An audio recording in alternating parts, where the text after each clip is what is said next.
Hello friends, how are you? I think all are fine. So जो भी candidates HPSC की commerce screening की या फिर KVS कॉमर्स की तैयारी कर रहे हैं तो उन सभी के लिए ये वीडियो बहुत ही हेल्पफुल रहेगी, क्योंकि इसी टाइप के क्वेश्चन आपके KVS और HPSC में पूछे जाते हैं।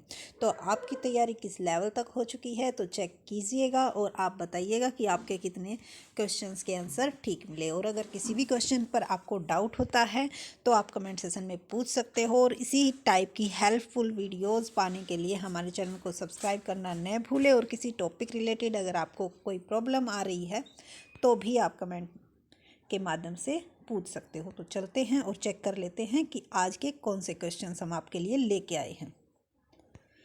जो आज क्वेश्चंस का जो मीडियम रहेगा वो हिंदी रहेगा, क्योंकि बहुत सारे जो कैंडिडेट्स थे वो ये कह रहे थे कि मैम हिंदी में आप क्वेश्चंस भी प्रोवाइड करवाइए।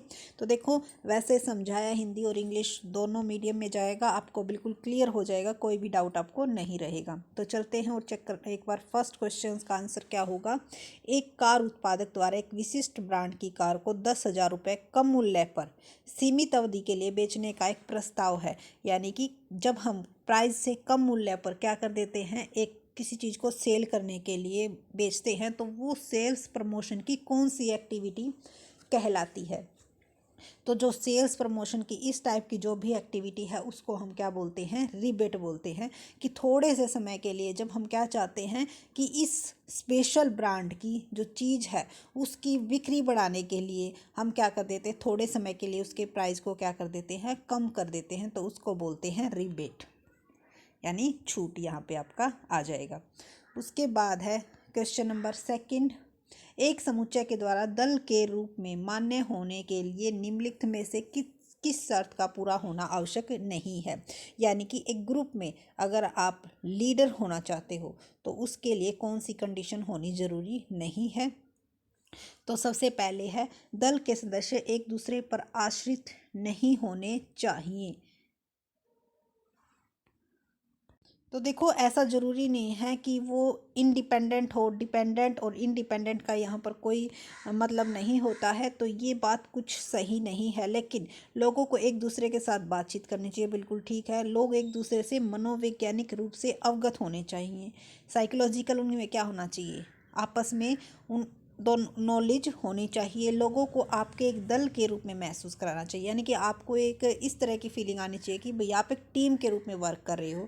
तो जो ऑप्शन नंबर फर्स्ट है वही रोंग दिया हुआ है कि डिपेंडेंट या इंडिपेंडेंट, क्योंकि अगर आपस में इंडिपेंडेंट होंगे तो एक दूसरे की वो सुनेंगे ही नहीं। तो यही इसका जो है बेस्ट आंसर हो जाएगा, ऑप्शन नंबर फर्स्ट। उसके बाद है क्वेश्चन नंबर थर्ड। निम्न में से संचार का कौन सा नेटवर्क अनौपचारिक यानी कि इनफॉर्मल और बिना संरचना के है और अत्यधिक लचीला यानी कि फ्लेक्सिबल भी है, विदाउट एनी स्ट्रक्चर है यानी कि कोई भी इसका स्ट्रक्चर नहीं है, और इनफॉर्मल है। तो वो हमारा कौन सा होता है।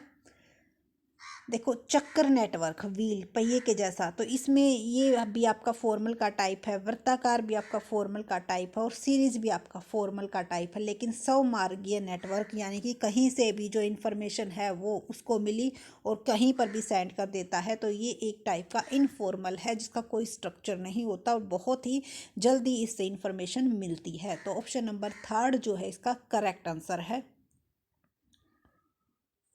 क्योंकि अगर आपने पढ़े होंगे फॉर्मल और इनफॉर्मल, तो जब हम फॉर्मल पढ़ते हैं तो ये तीनों ही टाइप उसके अंदर इंक्लूड होते हैं। चक्कर यानी कि साइक्लिकल, वर्ताकार और सीरीज वाले। लेकिन स्वमार्गी नेटवर्क को आज तक आपने उसमें फॉर्मल में नहीं पढ़ा होगा। उसके बाद है क्वेश्चन नंबर 64। ये तो बहुत ही इंपॉर्टेंट क्वेश्चन है और बहुत ही बार पूछा जाता है और सेम यही क्वेश्चन आता है। नेता पैदा होते हैं, बनाए नहीं जाते। निम्नलिखित में से नेतृत्व में कौन से दृष्टिकोण को, कौन से उसको बताता है, किस में ये कहा गया है कि लीडर जो है पैदा होते हैं, बनाए नहीं जाते। यानी कि बाय बर्थ ही क्या होती है, उनमें लीडरशिप की जो एबिलिटी है वो होती है। तो ये हमारी कौन सी थ्योरी, कौन सी अप्रोच कहती है। तो इसका आंसर आ जाएगा हमारा option number second, great man theory. जो हमने ग्रेट मैन थ्योरी पढ़ी थी उसमें क्या दिया गया था, यही बताया गया था कि जो भी नेता होते हैं उनमें ये स्पेशल कैरेक्टरिस्टिक्स पहले ही होती है, उनमें लीडर्स बनने की, कि सभी एबिलिटी उसके अंदर पहले ही इंक्लूड होती हैं। तो इसीलिए हमने इसको किस चीज़ से याद रिलेट करके याद कर सकते हैं, ग्रेट मैन, यानी कि ग्रेट मैन है तो उसमें लीडरशिप ऑलरेडी क्या है, इंक्लूड है। तो ऑप्शन नंबर जो इसका सेकंड है वो राइट आंसर है। उसके बाद है क्वेश्चन नंबर 65, ऐसी वस्तुएं जिनके बारे में असली होने का गलत दावा किया जाता है, यानी कि जिसके बारे में ये कहा जाता है कि ये असली है लेकिन वो एक्चुअल में ऐसी नहीं होती है। तो इसका जो आंसर आएगा हमारी वो कौन सी होती हैं, नकली वस्तुएं। नकली वस्तुएं देखो यहाँ पे अलग अलग नाम दिया हुआ है। घटिया, घटिया तो हमारी क्या होती हैं, इन्फीरियर गुड्स होती है जिनकी क्वालिटी अच्छी नहीं होती। मिलावटी, उसमें कुछ मिलावट की जाती है। द्वैध वस्तुएं यानी कि इनवैलिड। लेकिन नकली वस्तुएं क्या होती हैं, जिसमें हम ये लगा देते हैं कि मान लो हम क्या लेने गए हैं, शूज़ लेने गए हैं तो कंपनी का नाम चेंज कर दिया जाता है, लेकिन वो क्या होते हैं, लोकल होते हैं। एडिडास लगा दिया, रीबॉक लगा दिया। तो किसी भी कंपनी का नाम यूज़ करके जब हम क्या सेल करते हैं, डुप्लीकेट प्रोडक्ट को, तो वो हमारी कौन सी वस्तुएं होती हैं, डुप्लीकेट बोलते हैं इसको इंग्लिश में हम, डुप्लीकेट्स गुड्स, यानी कि ओरिजिनल की कॉपी। उसके बाद है क्वेश्चन नंबर 66, उपभोक्ता संरक्षण अधिनियम 2019 के अनुसार यदि भुगतान किए गए माल या सेवाओं का मूल्य 1 करोड़ रुपए से अधिक हो परंतु 10 करोड़ से अधिक नहीं है तो ऐसी शिकायतों को सुनने का अधिकार किसके अंतर्गत हमारा आता है।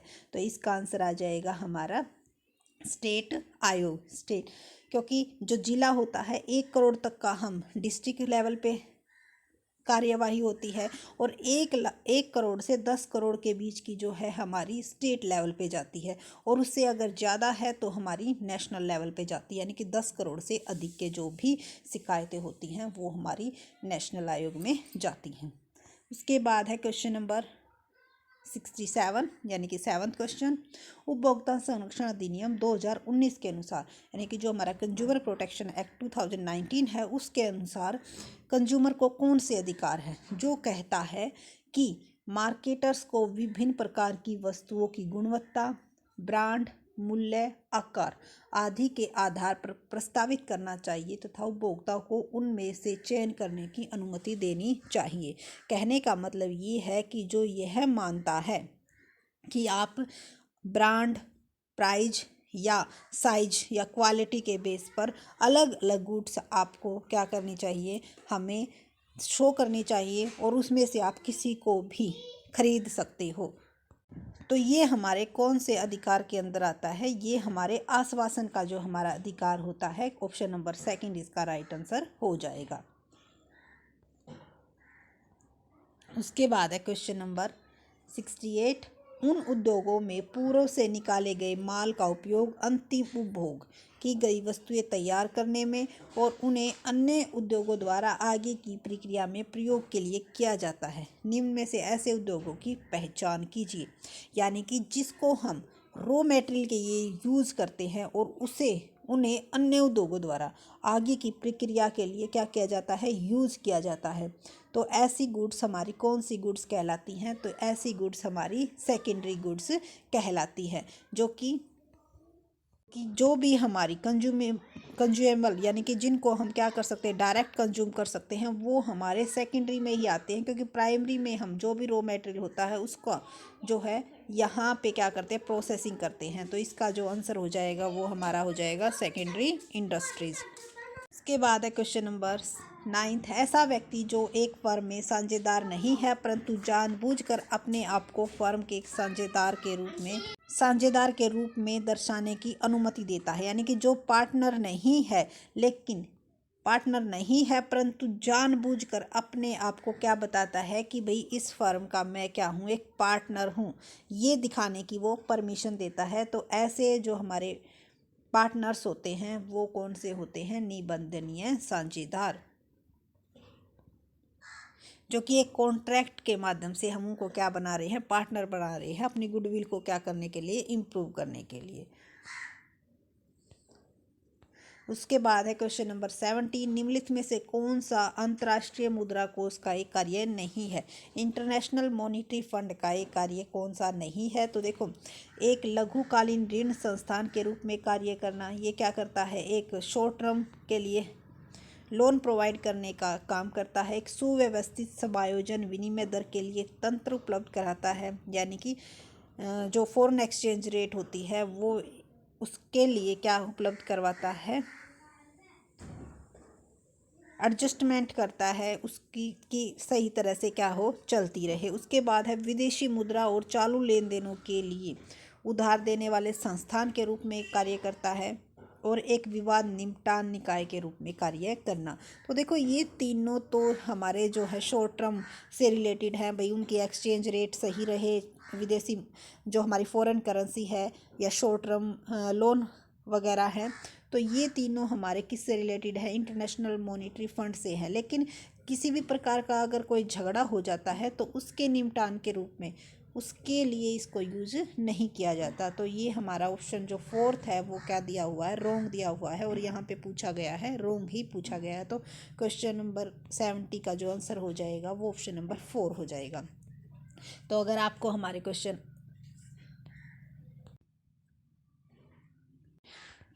हमारे क्वेश्चन अच्छे लगे और इसी टाइप के और क्वेश्चन आप चाहते हो, इंग्लिश मीडियम होने चाहिए या हिंदी मीडियम होने चाहिए, ये भी कमेंट में ज़रूर बताइएगा। और क्वेश्चंस का लेवल है वो कैसा लगा और आपके कितने क्वेश्चन राइट हुए और कौन से क्वेश्चन पर आपको डाउट है, सभी कुछ आप कमेंट के थ्रू ज़रूर बताइएगा। हर एक कमेंट का ज़रूर जवाब दिया जाएगा। So thank you so much, और अपने फ्रेंड्स में इसे ज़रूर शेयर कीजिए, और वीडियो अच्छी लगी तो लाइक करना न भूलिए। Thank you.